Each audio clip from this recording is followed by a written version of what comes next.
Recently, over the last 10 years, is that I have spread myself too thin across all the things that I do. And as I've got older, I've realised that really you need to spend more time committed to learning how to do something properly. I'm Robin Johnson. This is Yours for the Making, and I'm joined by James Vann. I think after maybe 10 years or so of dabbling in different kinds of wood-related, or like joinery and carpentry or anything, I think timber framing and sort of building in general around the timber frame is kind of what I find most appealing, because it's such a macro project. It's like a big scale. It's going to be there for a long time. One of my flaws, as much as it is one of my benefits, is that it's like I want to know how to do everything. And there's only so much stuff you can learn.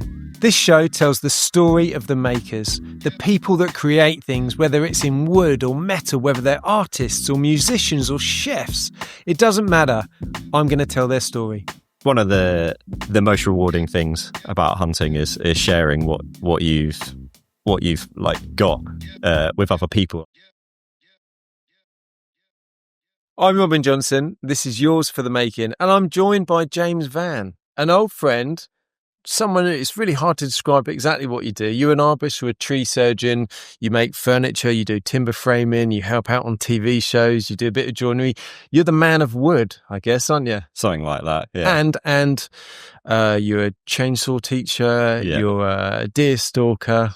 Sort of anything to do with forests, trees, woodland, a mixture of those things keeps me entertained. Where did it all start? I mean, were you born in a cabin in the woods, and then that's just your life? It was predetermined for you. Not quite. I was very fortunate, really. I grew up on a farm in Kent. My grandparents were like sheep farmers, so I always had a large area of land to kind of roam around in as a child. It was really quite a privileged life. And then as they got a bit older, the farm got rented out and was sort of not to do with us, and I still wanted to do stuff on the farm, and it sort of naturally developed into me and my dad creating like a firewood business. When I was about 14, 15, we started just clearing up windblown trees from the sides of the fields, cutting them into firewood, stacking it all in the barn under cover, selling that through the winter, but bit by bit. My dad, who was a carpenter and a joiner,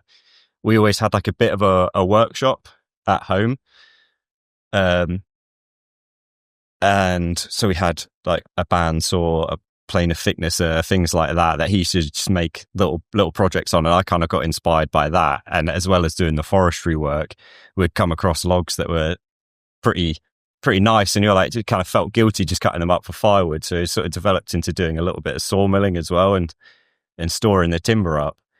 But it got to the point where all I was doing was sawmilling logs and not making anything out of it. So I had piles and piles of timber laying around. And then eventually I sort of developed into making chopping boards and little coffee tables and stuff like that, as well as then getting into, as I got a bit older, getting into tree surgery and firewood and kind of carrying on that. I did have a little bit of a break when I was 18 and sort of went to university for 2 weeks to do automotive engineering to try something a little bit different, but I think it had got in my blood, the like forestry side of things. And it very much becomes like a lifestyle with that kind of job. I think you have to have a passion for it to stay in it, because it is at times like quite a challenging job physically, and you're always working in terrible conditions. Not always. There's like a brief period of time throughout the year where the weather is perfect to be outside and working in, but it sort of stuck with me from there. It's always one of those jobs. I mean, we've talked about it in the past, but it's one of those jobs, forestry, where I remember, in fact, when you came for an interview once, you said, "Yeah, well, I'm used to working in forestry, so it's long hours, hard work, and shit money." Yeah, that is true. So there has to be some kind of passion driving it, I think, for you to stick in there. But it's also lovely, you know. It's led me down so many different avenues, and getting into tree work as well. I mean, I worked abroad in Germany and Finland and France doing tree work, which was, you know, a really good opportunity as someone in their early 20s to go and work abroad. It's quite a transferable skill, and like it was quite accessible pre Brexit. You could just go somewhere and work, and it was easy. I remember seeing a job advertised on a forestry forum, ringing the guy up in he was like, it was in Bavaria. 2 weeks later, just driving my van there and staying there for 6 weeks and working, and it turned out there was just like 4 other British Islands type people that were there working. We had a team of English speakers and a team of German speakers. But really, really great fun staying in like a German guest house. Everything was paid for. It was like a really in demand skill there. And just a really nice change of scenery. I did 2 stints there, working in the summer and working in the winter, so got both sides of the seasons, where the summer was 35 degrees and sunshine, and the winter would be like -5, blue skies, dry. Really, really good fun. Work with some good people. That's the thing about jobs like this, because you've almost got to be passionate to do it. Generally, the people that you end up working with, and by and large, pretty nice people who also share your similar passions. Yeah, absolutely. And that's what makes the job itself, is that you get to work with people that you spend all day grafting with them. It becomes like quite a good, strong relationship that you get with those people, like a camaraderie. But almost. Also, in some instances, you're sort of depending on them as well, because it's not the safest job or profession, is it? Really? No, it definitely has its risks. Just like anything that I think is practical. I mean, you could say the same about working in a workshop with like large machinery. Everything's got a risk. I think in forestry, the risks are a little bit, sometimes they're not quite as easy to determine, potentially. But well, I don't know. I'd argue that. I think a tree falling on you, or you falling out of a tree, or a chainsaw, chopping off a limb, they're pretty easy risks to identify. Yeah, I guess that's the problem, is that you get complacent. I think that's where the danger comes, is complacency. It always comes back to bite you. As soon as you think something's all right, that's normally when it goes wrong, or things are going too smoothly, or you're trying to work too quick, or it's been raining all day and you just want to get done. That's when the mistakes happen. But well, it's the same in the workshop. It's when you're going too quick, or when you're being complacent, when you take your eye off the ball. Yeah. But we're talking about nick of a finger, or worst case, loss of a digit. Forestry, it's like, potentially that's the end of a life. Yeah, especially at the moment as well. A lot of tree work that we've been doing over the last couple of years is all on like ash dieback trees, which has kind of affected huge areas of land around here in the southeast, and I mean up and down the whole country. But the risks of those are, I think they're just a little bit higher. Than they're a lot more unpredictable. The way the wood degrades from the top down, you end up with like large lateral branches that are kind of half rotten but very brittle. So when they snap, it's not like they just sort of collapse in themselves. They can kind of get flung back at you, and stuff just appears out of the canopy. I've had it a few times where you'll fell a tree, it'll get caught up on something at the top. You'll think you're standing far enough back, it'll hit a branch on a tree that's not dead near it, and it'll get flung back towards you and kind of come down much further back than you think it's going to, that's happened to me like a few times. That's where the risk is, and you get like large sections of dead timber falling out of the canopy, landing next to you. Normally you can spot it, but sometimes if there's too much cover above you, it appears like out of there. Yeah, especially if you're wearing a hard hat, visor and stuff, your field of vision is fairly limited as well. And that's the thing, you think you've stepped back far enough and you're safe, so you're not really paying attention as much. But it's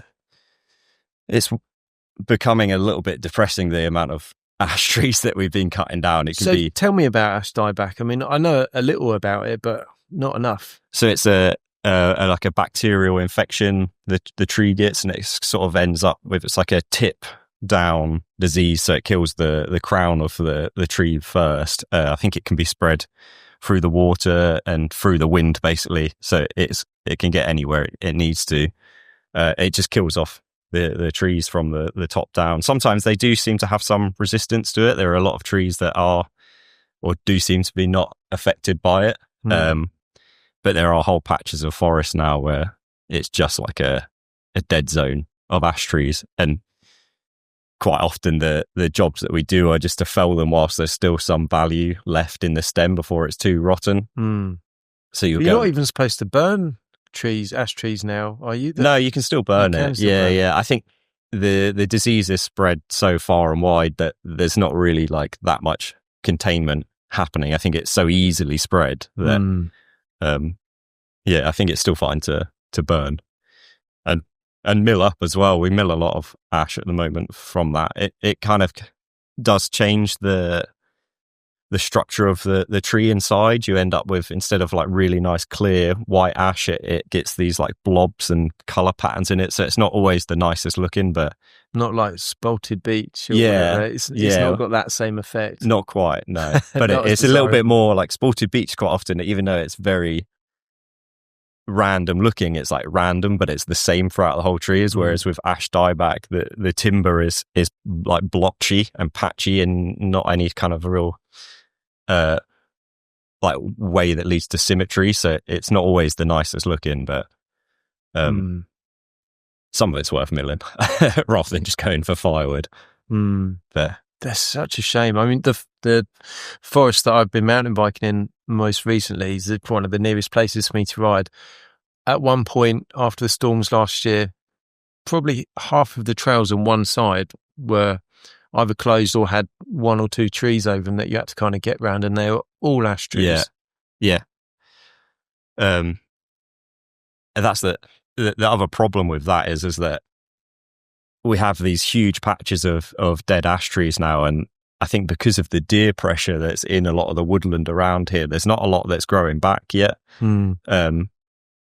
And I think a lot of landowners, they don't like the idea of letting the whole woodland become covered in like bramble or whatever, but bramble is like super important for the regeneration of forest because it acts as like a nursery area for saplings and trees to get to a certain age before the deer can get to them, because they're sort of protected in the big patches of bramble. So that's super important. But often you just see people, they don't like the look of bramble, so it gets mown and cut as a buffer back to stop the deers eating the shrubs too young, killing off the trees. I had never considered that, because actually, I mean, you're a deer stalker, and we've spoken about this quite a lot. I think your approach to it is a very holistic approach to timber and to trees and to the biodiversity of the forest. You're not someone that goes and hunts deer just because you like it and you want a set of antlers to go across the door frame. You're doing it because you're doing it for the deer, because by killing out some of the please correct me if I'm wrong, but by taking out some of the herd, you're kind of almost making the herd a little bit stronger because they got more food. Yeah, that's the thing. The numbers that we have of deer now in the southeast are so high, like the grazing that they do throughout the forest, it's not at a sustainable level anymore. There are far too many deer. I think it's an issue that isn't taken quite seriously enough by even like the government.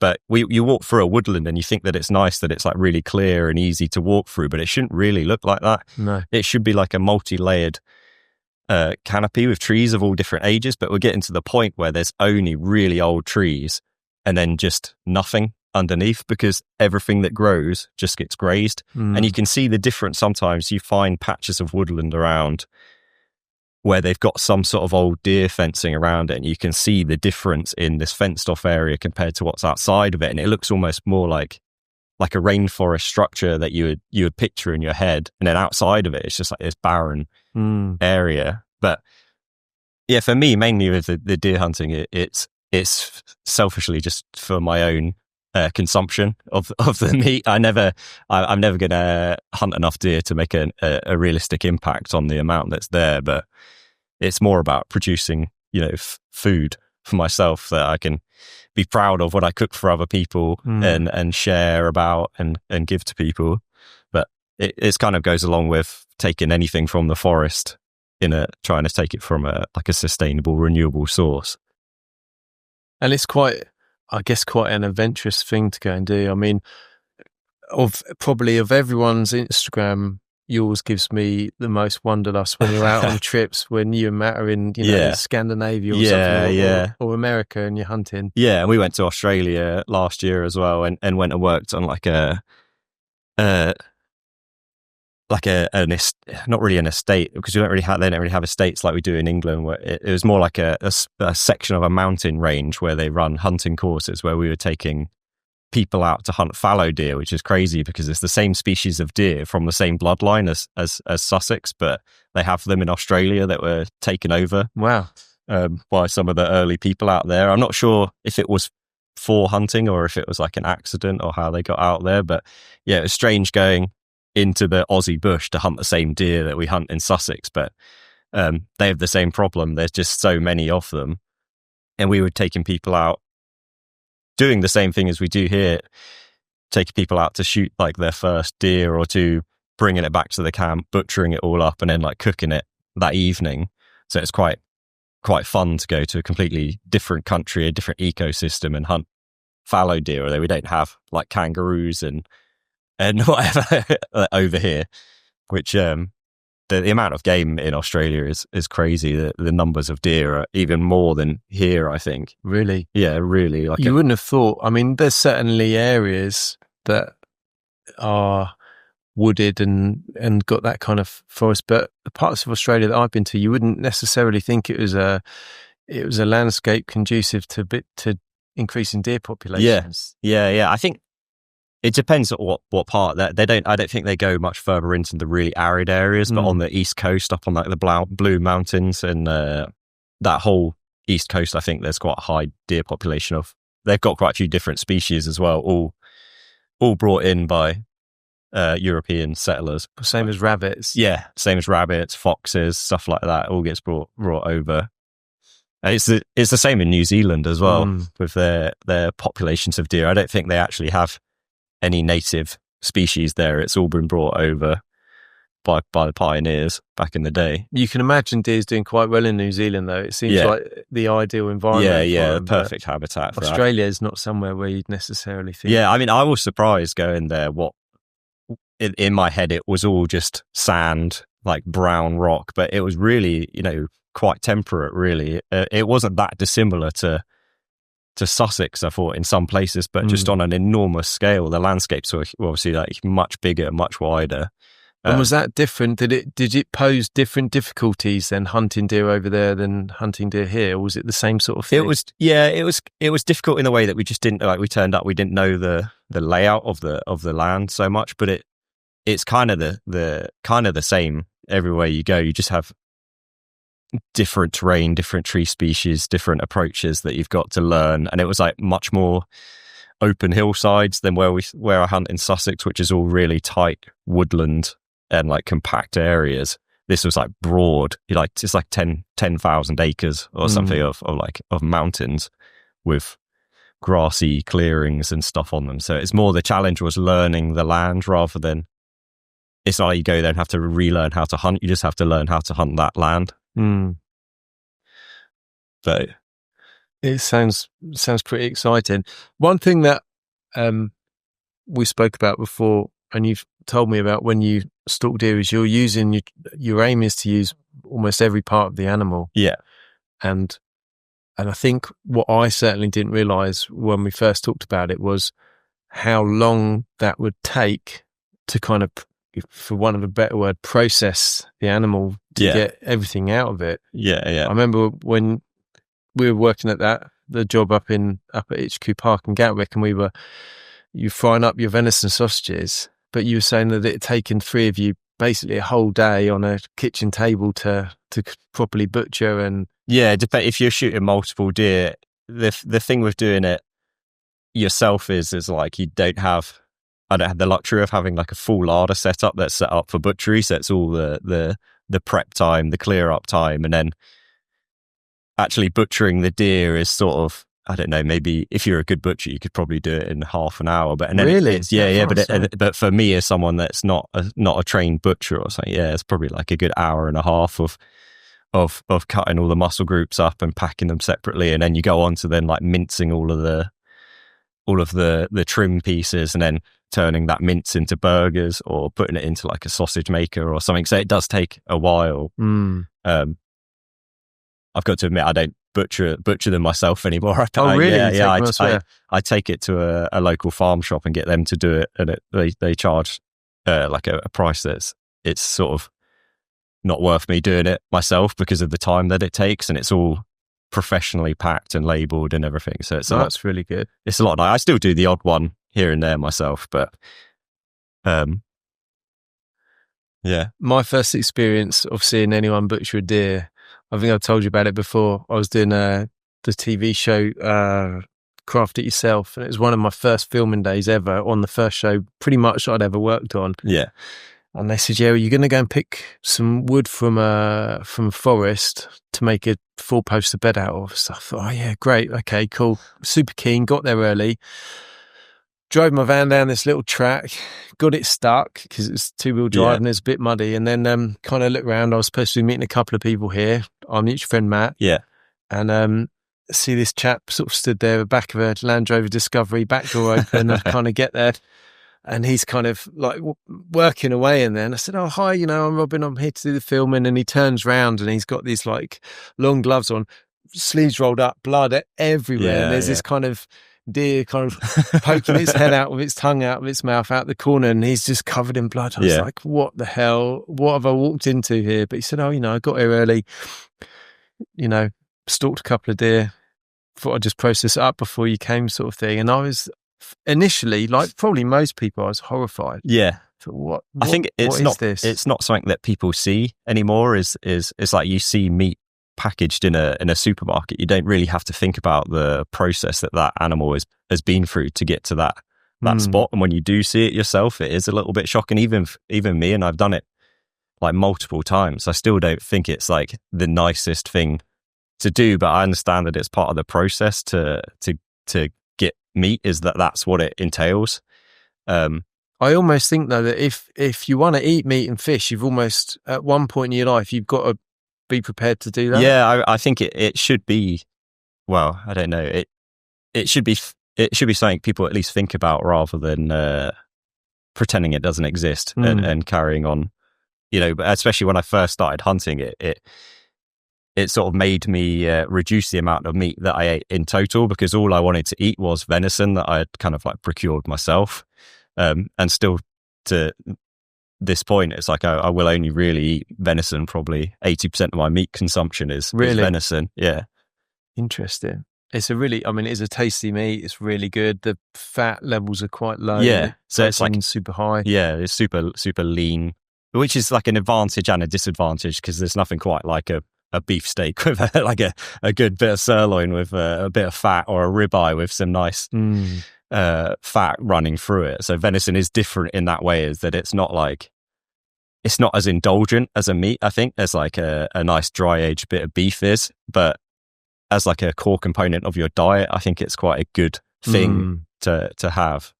And yeah, Matt was actually a big inspiration to me growing up. I met him when I think I was about 19 or 20, and he hunted on the land next to my grandparents' farm.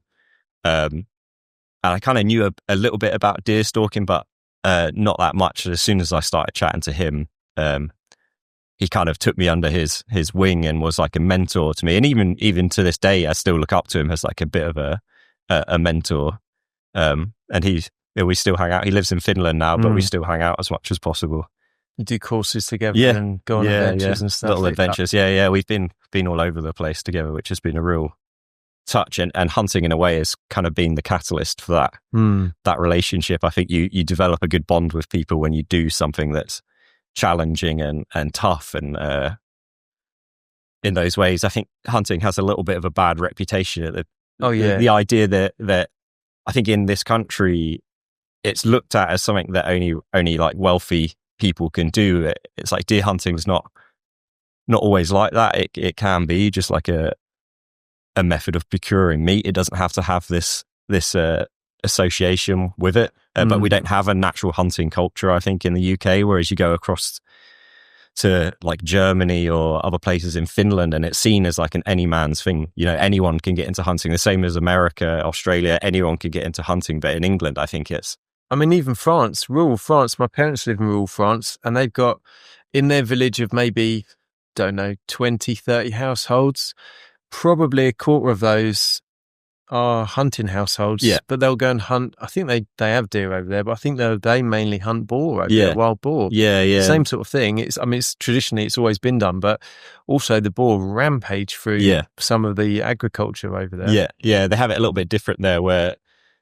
the local hunting groups, they sort of, I think that they are just allowed to have permission to hunt on other people's land. It's not set up the same way as it is in the UK, where you have to get specific permission from each landowner to access hunting, which also is like a bit of a kind of gatekeeping thing for people, which makes it much harder to get into, because one, how the firearms licensing works, it's like you almost have to have permission before you can even apply to get a firearm. So it makes it very difficult to actually get into as something to do, which is kind of a shame. But it gets its bad rep. I think hunting, particularly in countries where, or in countries or households and communities where hunting isn't really a thing that they do. Yeah, it's something that is associated with poaching, for instance, and like big game hunting and poaching, which is an awful thing. You know, who would go and shoot an elephant? Yeah, you know, why would you do that? It's not because you're shooting it for the food. You know, it's associated with the ivory, and there are species that are dying out. Or the big five, or the big game hunting. Yeah, you know, you're only doing that for a trophy. It's like trophy hunting. But I think when you're hunting deer, particularly when you're using the animal, you're consuming the animal. You're maybe even doing something with the skins, perhaps. Yeah. Yes. Sometimes we sort of like tan the hides and turn them into something, but there's only so many deer rugs you need in your house. I've already got 3. I don't need any more. But coming back to the whole trophy hunting thing, is a difficult topic as well, because it doesn't appeal to me at all. But I understand that it provides a lot of income to those areas in Africa where, the people that go out there and hunt a lion or whatever, they might be paying like tens of thousands of dollars to go and shoot that one lion that,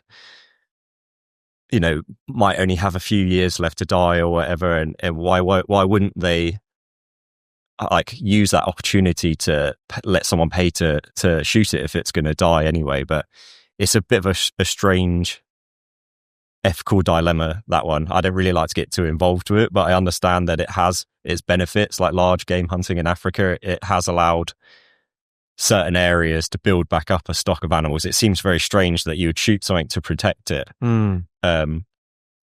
But it sort of does work in Africa, as much as I don't really see the appeal in it. I don't think it's a negative thing. I wish that the animals didn't have to get shot to save them as a species, but there are a lot of success stories of that happening, especially in like America. They've brought back loads of different populations of animals strictly, near enough paid for by hunting licenses getting sold, like with elk, turkeys, and stuff like that. It was only the money that they made from selling hunting licenses that enabled them to pay for all this sort of habitat creation and moving animals around and protecting them and whatever. So it's seen as like a bad thing, but often it can provide enormous amounts of funding for sustainable, like more hunting in a sustainable way. Yeah, it's interesting to think of it like that. It's almost like they call it game because it's a game, it's a sport, and if it's viewed as a sport, and the hunting license fees pays for the infrastructure to protect and develop those animals and the environments, and it's a net positive, surely. Yeah, certainly is a net positive, but it's when you get into the realms of shooting endangered species, like elephants or rhinos or whatever, purely for the trophy. I think that's probably where it's problematic. It's definitely hard to watch, and it's that's where there's like a little bit of an image thing, I think, comes in. Whenever someone's paying a lot of money to go and shoot something, it never really looks great. No. But I've always found it fascinating, as well as hunting, like fishing, game fishing, where you catch fish and put it back. For me, that's never really excited me. I've got friends and in fact 1 or 2 friends that are really successful and made their whole career out of fishing. But for me, I always thought fishing was about catching something that you're going to eat, much the same as, if I ever do get my firearms license and come stalking with you, I'd, be able to eat what I've hunted. But the first time I ever went fishing and caught mackerel, and the person, my friend I was fishing with, showed me how to gut the fish. That was when, because I initially went down and thought, I'll catch as many fish as I can. But then you realise that you've got to scale it, you've got to gut it, you've got to dress it before you can eat it. There's so much work that goes in, and it gave me a real good understanding and appreciation of the work that goes in from the catch and the kill, essentially, to before you can actually use it and eat it. And now, if I go mackerel fishing, instead of trying to catch hundreds and hundreds and hundreds, I'll catch a couple. We'll take a barbecue down. I've showed the kids got their own fish now.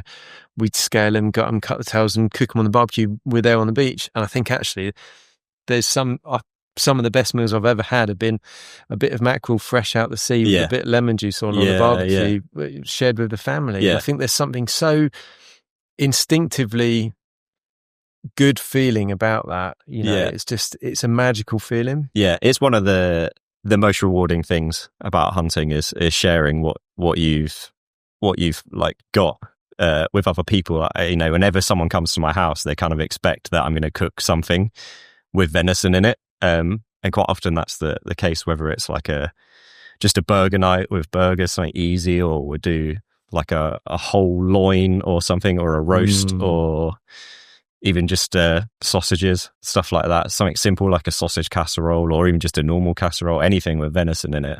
It just elevates it, and it gives people something to think about as well. I think that's the thing, that for most people, they will not in their lifetime probably eat something that's been hunted naturally. So for them, it's a big step. I get a lot of people that sort of come around and they're like worried about it, and in my head, I'm like, this is going to be the best meat that you've ever eaten. Yeah. It hasn't just come wrapped in a weird plastic container from the supermarket. I found this in the woods. I drank it back. Yeah. Do you know, I've tried to get my family to eat venison, and if I tell them it's venison, they won't eat it. Yeah. Bambi, all the rest of it.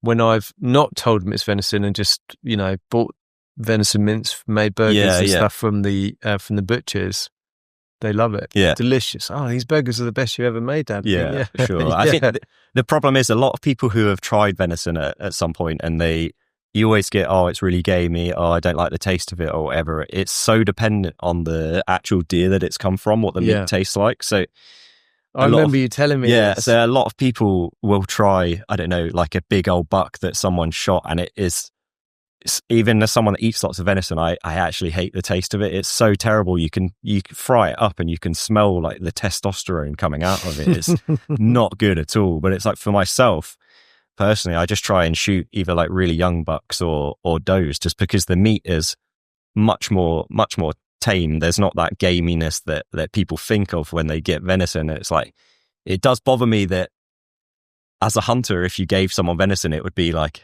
something that isn't going to taste good. Like, why would you do that? Like, give them the best bit that you could possibly find and get them into it that way.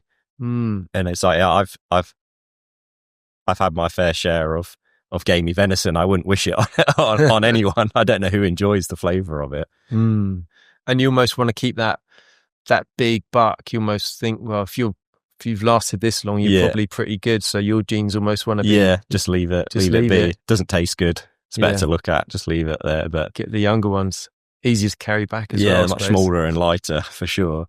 And circling back round to timber then. So all the appreciation of being outside in the woods and cutting down trees and processing the timber. Yeah. You've now you're doing a bit of timber framing and stuff as well. I mean, I know that you did joinery and you make furniture and stuff. You do commissions as well. It's a hobby thing, but I know that you've been working on projects. When I've tried to get you to come and help us with projects, you're like, I'm building this summer house, I'm building this bridge, I'm doing these windows. But now you're moving into the world of timber framing a little bit more. Yeah, I think after maybe 10 years or so of dabbling in different kinds of wood related, or like joinery and carpentry or anything, I think timber framing and sort of building in general around a timber frame is kind of what I find most appealing, because it's such a macro project. It's like a big scale. It's going to be there for a long time. I do still love making a little bit of furniture, but I think it's taken me this long to realize that that's where my skills lie. And I've like tried other stuff, tried like a bit of cabinetry and stuff like that. And I think big joinery is for me is what I enjoy most. It's what I like to see. It's what I look at when I'm out, you know, walking through a town centre, and you go in somewhere and you see an old timber frame pub or something. That's what engages me the most. And that's what I want to move into as much as possible. But you could be Mr. Cradle to Grave here, couldn't you? Yeah. You could find the tree, fell the tree, mill it. Yeah. Get that timber, because timber framing, you're normally using sort of green timber anyway, aren't you? So exactly. you could mill it, almost leave it a couple of days, and then you're banging it up into a frame. Yeah, and there have been multiple jobs that I've done. Thinking of one I did last year, building a oak porch with a guy. He was actually just an airline pilot, and he wanted to be involved in the job. So he had a windblown tree in his garden, quite a large oak tree.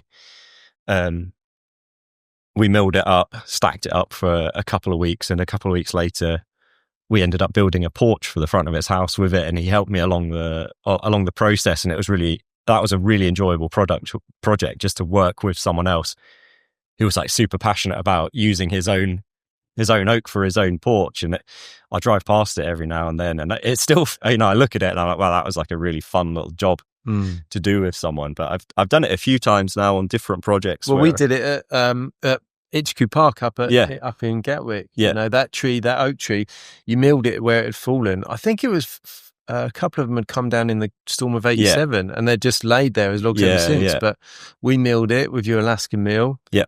Then you came back and helped us build it into we call it a tree house, but it's not in a tree. Yeah. It's sort of amongst the trees. Yeah. It's a house in the trees. I remember the stuff we chainsaw milled came back a couple of years later. I think we made stair treads out of all the boards, didn't we? We did, yeah. Yeah, it was great timber. Yeah. Really nice for English oak. I thought it was a really good couple of logs we got out of that. Yeah, sometimes you do come across them, like the really, really prime ones. But what's really cool about that one is you've got the tree stump of the tree that came down, and then about 3 meters away, we've got that big, you know, that almost 2-story kind of stepped house. Yeah, it's a lovely process. And you see all the beams, and you think, well, they came from that tree there. Yeah, all the rafters and the ceiling, they were all from the tree, weren't they? It's such a rewarding process when you get jobs like that. They don't happen that frequently, but when you do, it is always such a nice touch to follow it from, especially doing the arb side of stuff as well, where you might be involved in taking down the trees. And then the more and more the clients are like interested in using the timber themselves, so you then end up following it from the takedown to the milling, and then stacking it up, and then if you're lucky, they ask you to come back and make something out of it. I wonder with those jobs, how many of the timber stacks that I've created 5 years later are still just sat there, and the project's just never really materialized into anything. But it doesn't matter, because that timber will just be getting better and better and better, won't it? Over that time. Exactly. And eventually someone will come around to having an idea of what to use it for. And what's the hardest thing about doing what you do?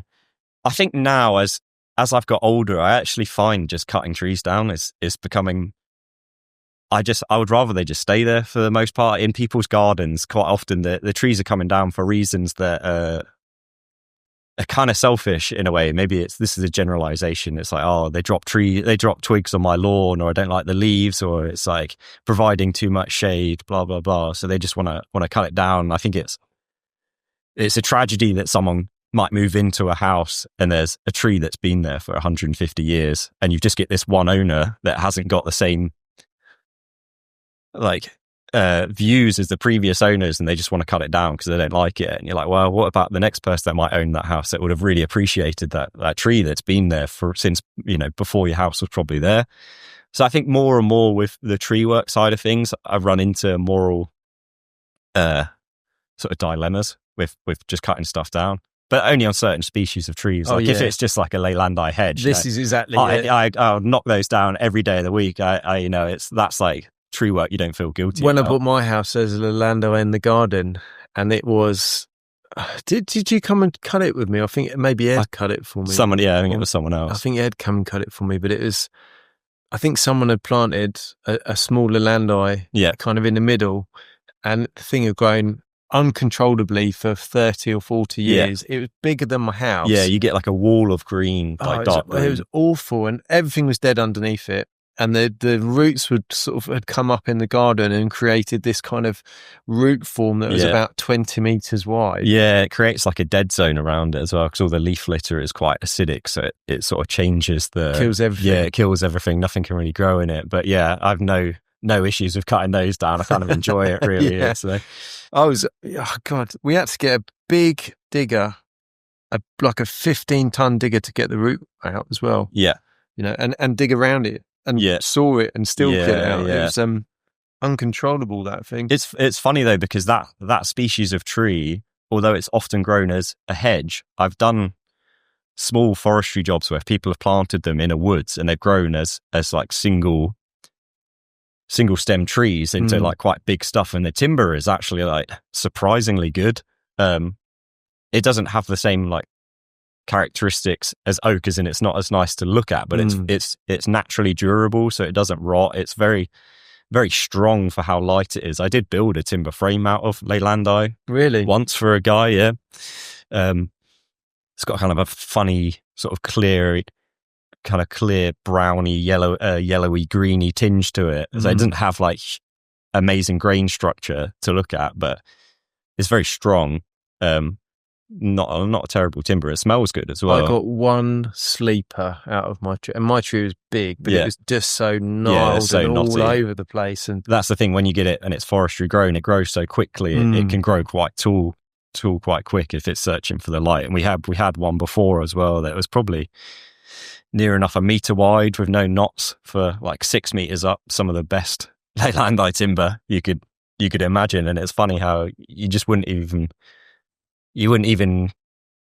expect to find something like that at like a timber yard, because it's just seen as, rubbish. But even rubbish can be turned into something if it's, if you look at it in the right way and change your viewpoint. I think in England we have this obsession with, and I understand why, because oak framing is obviously amazing, and you're probably not going to build a house out of Leylandi. But if you wanted to build like a shed or something in your garden, why not use something like that that's only taken 20 years to grow rather than 100 years. The problem is the entire industry is a problem, because if you were going to build a shed in your garden, you would just go down to a timber yard or a DIY store and buy off the shelf C24 grade, because it's really cheap and it's straight, and you can get it, and we don't know any difference. Yeah, it's true. I think that's I guess you have to have a little bit of an understanding to understand the scope of what's possible. And affordable. Well. Yeah, that's the thing. I guess if you're going to custom build a shed out of, it's done on such a big scale. The production of softwood for CLS and C24 is done on a huge scale. Yeah. That there'll be carpenters that would have done carpentry their entire lives and only ever used C24 CLS. Yeah, which is wild when you think about it. Yeah, it's crazy. And I think but that's the industry as a whole. We were talking about it earlier about what we import and what we export. Like we import timber pulp from Canada, like Canada for power stations. Yet we export chippings. Yeah, and send it back the same way. It's crazy, isn't it? It's a waste, I think, but we need to look at, it's like we were saying about in Scotland, where you have these monoculture crops of Sitka spruce, and they have a bit of a bad reputation because they're like dead underneath, they're very dark, nothing else grows around them. But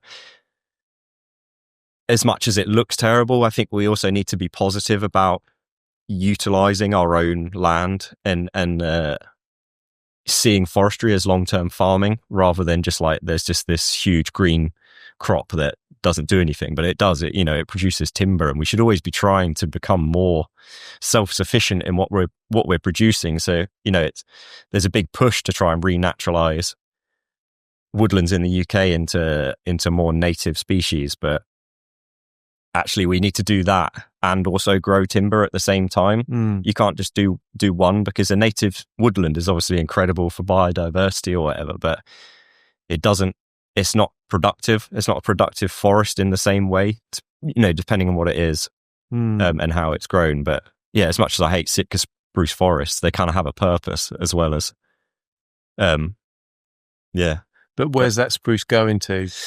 A lot of that because it's easier as being chipped and Yeah. sold as biofuel. Yeah, that's the problem we have now, is we've been kind of led down this path of having a massive power station in London that's powered by wood pellets, and it's quicker and cheaper just to process timber when you're felling it just into 3-meter lengths and shipping it off to there to get chipped and burnt. And it's a bit of a travesty, because doing forestry work, you come across jobs where you're doing like chestnut coppicing, which has been done in this area of Kent for like hundreds of years. And instead of it being turned into fencing like it was always traditionally used, you'll just be felling it, cutting it to 3-meter lengths, and it's just getting picked up and taken out to Drax power station. So what do we make our fences out of now then? Well, I mean, most of there is still a bit that gets processed into chestnut fencing, but I think that industry has a problem where it's not valued enough. The money isn't in the timber for the post, so there's less and less people doing it, and it's also very physically demanding. Like the process of turning a chestnut coppice into fencing, it takes like a lot of physical manual labor. It's not like it can really be done on a huge mechanical scale like softwood can, because if obviously a softwood tree grows into these perfect cylinders, whereas a chestnut tree has bends in it, has sweeps, and it's got like different shapes, and it has to be like cleft by hand. I don't know if it can really be done in a mechanical way, so it's very like human labor intensive, and then the actual price of the posts at the end of it's not high enough that many people want to do it, because it's very physically hard work. But it is a beautiful craft in itself, chestnut coppicing, and turning it into fencing. And it's also just naturally durable. You know, it'll outlast softwood fencing by probably twice as long. And that's what's a shame, is that the price of softwood posts is near enough probably the same as what chestnut posts are, but chestnut posts have less chemicals in them. They're like naturally durable, and they're from this area. Whereas if you buy softwood posts from here, you don't know where they've come from. They might have come from Scotland. They might have come from Scandinavia or whatever. And if they're treated as well, so it's like another process, and they're just not as good. That's the thing. It's not as strong. Doesn't last as long. Yeah, it's an inferior product, but we're not charging the right money for it. And well, people, if it's 10% cheaper, they'll go for that. Yeah, and it's readily available, and it's probably straighter. Or whatever. Yeah, exactly. It's straighter, but we're not charging enough to draw enough people into coppicing as a trade or career or a bit of an industry about it. And so there's so many stories like this about so many different products, and this is just kind of one of them, that we almost need to think on a village scale rather than a global scale. Exactly. About what we're doing, because when that chestnut does eventually break down, it'll be breaking down into almost its natural environment and feeding the biodiversity on the forest floor or the ground that it's around, feeding back into that ground to create more nutrients, which probably the bacteria, the fungi, everything else, they're kind of used to breaking down. Whereas when a softwood treated fence breaks down, what is it? It's in there. It's copper. Because it's like blue, isn't it? So bluey green colour, isn't it? I think it's copper, but I think there's also a like cyanide or something like that might have been present in it. I mean, it's not nice stuff. No, and it's like that stuff goes somewhere. It doesn't just disappear and evaporate. So you do miles and miles of fencing with all these decaying chemicals in them compared to sweet chestnut. It is a shame. I think, I don't know, the tree work industry as well as a whole is probably undervalued as a trade. That's something I struggle with a little bit. I don't think you get the same respect as other trades do doing tree work. I think maybe as well is that you don't build up a rapport with your customers in the same way, because you're only there for like a day. It's not like you're going and doing a building job at someone's house and you'll be there for months. You're like in and out. And it's usually they're calling you, like you said, either to clear a tree that they don't kind of want anymore. Yeah.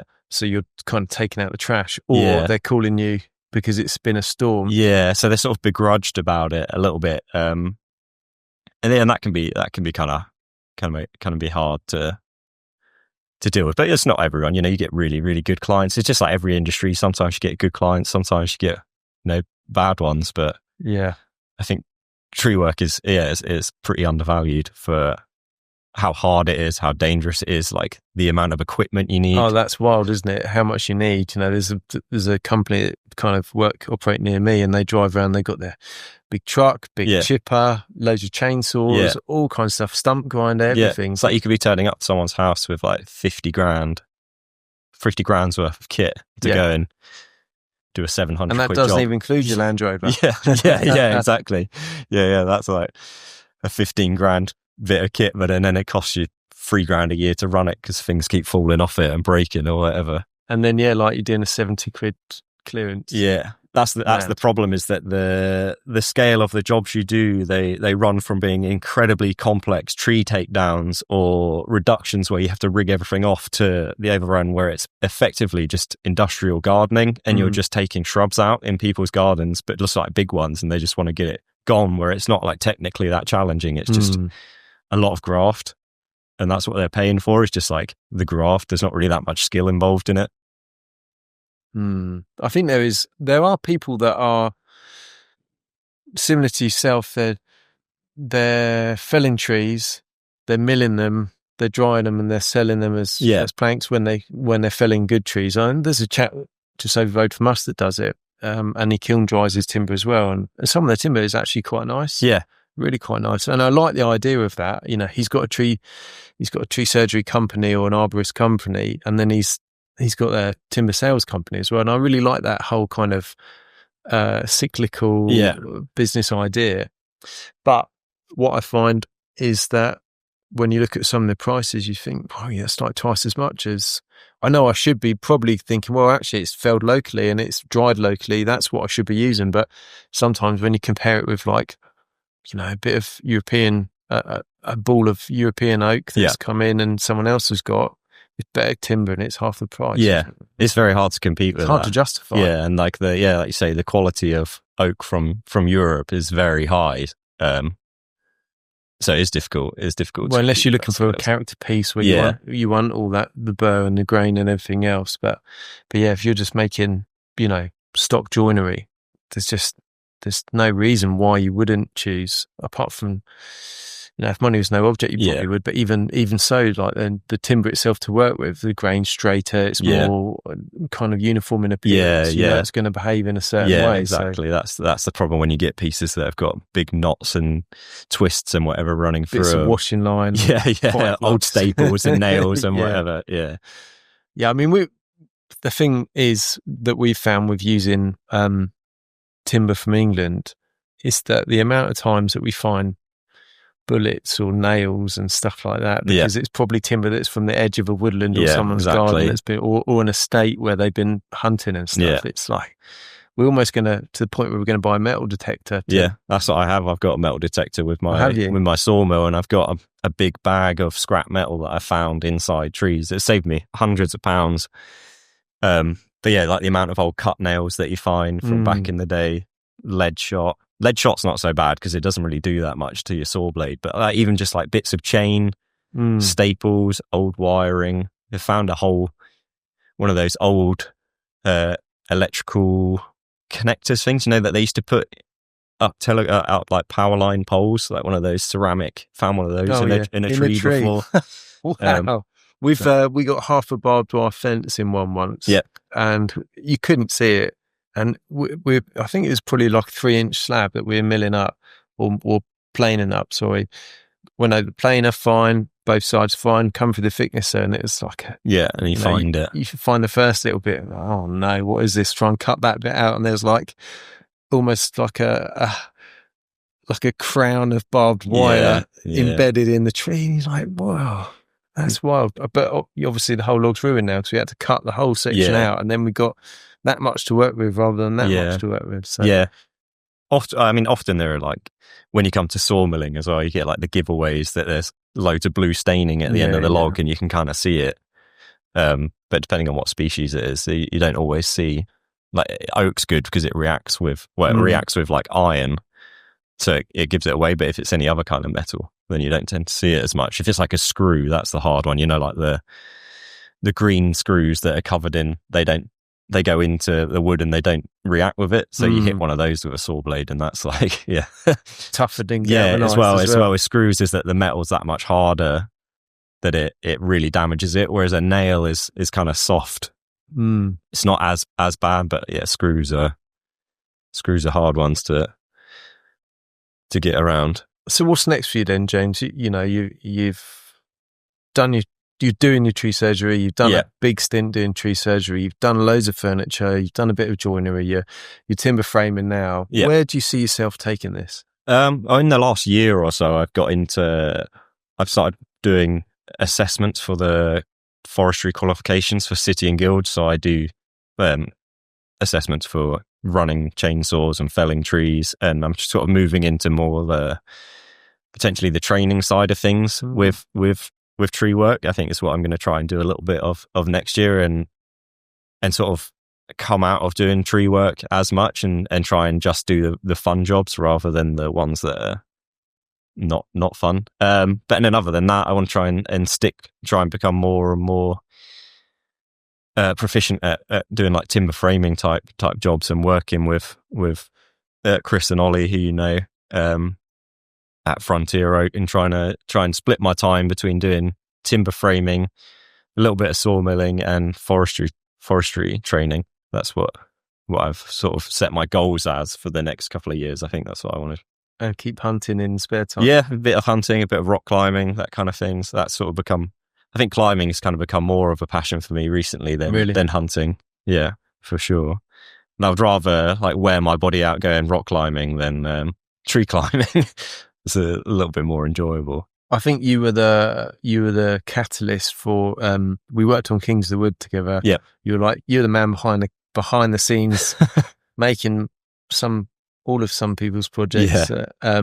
But you're like the off-screen technician on Kings of Wood, and I think the first series you found a climbing centre and went climbing. Yeah, I didn't join for the second or third series, but I was looking on Instagram and like the entire crew climbing with you. That was such a good woodland workshop. It was or Kings of the Woods that became Woodland Workshop. It was a bit like a summer camp for the 3 years that it was on for me. It was like such a different job that I would do. It was still woodwork, but it was down in Southampton. You know, you would stay there for quite a few weeks in the summer, go and hang out with like a crew of people that were all around the same age. So there would be like a really good atmosphere going. It was quite a valuable experience as well, being able to get given tasks on all sorts of products that people were making that were not really the same as what I would do in my own workshop. But it was like, you also didn't have the time restraints as much as you do. It was almost like you've had not enough time or way too much time to do stuff. I think that's just how the TV industry works. But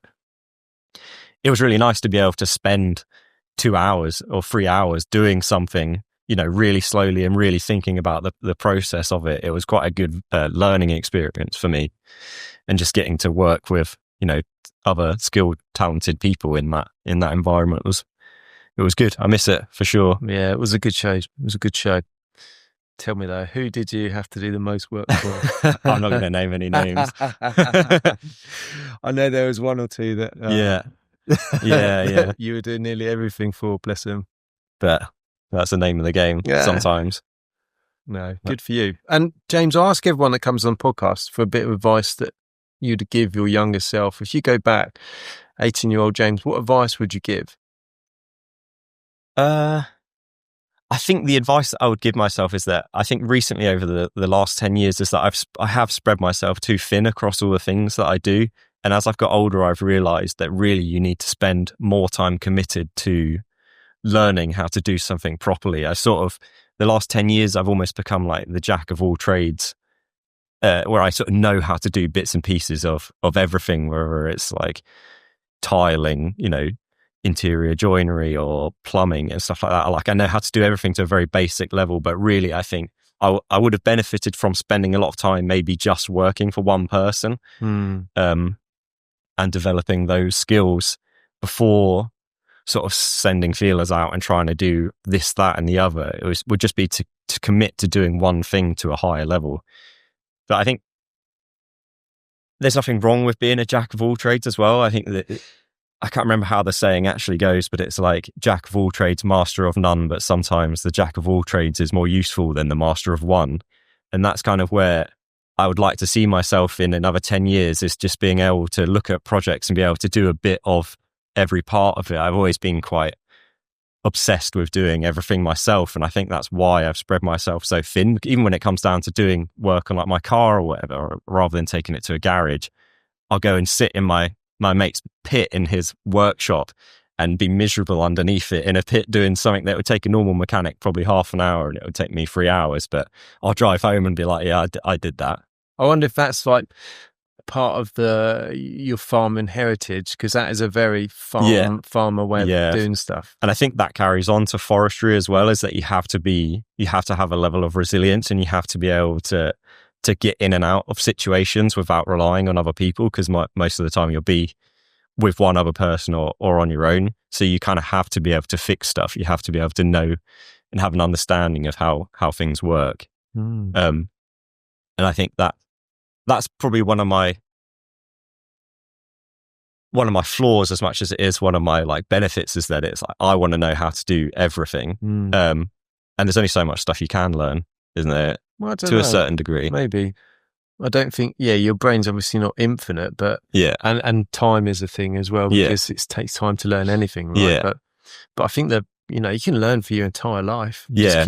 I think that's important, in fact, just to keep learning all the time. Yeah, as much as possible. I think it's power, isn't it? Knowledge is power, and the more you know, the I think it's good to be self-reliant and be able to do something if something happens in your house, and you know how to, repressurize your boiler or whatever, so you don't have to call someone out or rewire a socket, and those kind of things are valuable. I think young people could probably benefit from being taught a lot of things like that at school, rather than a lot of the things that we do teach people in the curriculum. But we would have been taught that at home, potentially. Maybe. Yeah. I was lucky. I was taught all that sort of stuff by my dad, but you get less and less of that happening now. Yeah, I was very lucky as well to have a dad who sounds like much like your dad, where he would undertake all of those tasks in the house. And that's where I think that the inspiration came from, was as a kid growing up, seeing my parents move from house to house. If the bathroom needed doing, my dad would do it, and I would be like helping him. And I've kind of carried on doing that for myself in a little way, just trying to do stuff in my own way. It's good, but it makes you feel good. You're really proud of what I'm the same. I do everything at home. Or I get some of the guys here to help me sometimes, but generally I'll try and do it all myself. But it saves a lot of money, and you can be really proud of what you've done as well. Yeah, and it's funny, because in the flat that I live in now, this is where it all kind of started. You can see the progression of my skills in each room that you go in. I look at the tiling that I first did in my bathroom, and I'm like, that is shocking. Like, I can't. And then it's like, I look at the walls in the shower, they're shocking. The next bit of tiling I did was the floor, and it's like almost perfect. Then go into the kitchen, and the tiling actually is like bang on and perfect. So it's like the progression from each room is quite interesting. I'm looking forward to then moving to another house and having like this whole set of rooms to do up again. That's what I'm quite excited for, is the next home project. Sounds good. Well, James, thanks ever so much for coming on. Really interesting. Covered loads of different topics as well, so a lot to take home there. But thanks again for coming on, and no worries. All the best of luck for the future. Thank you very much.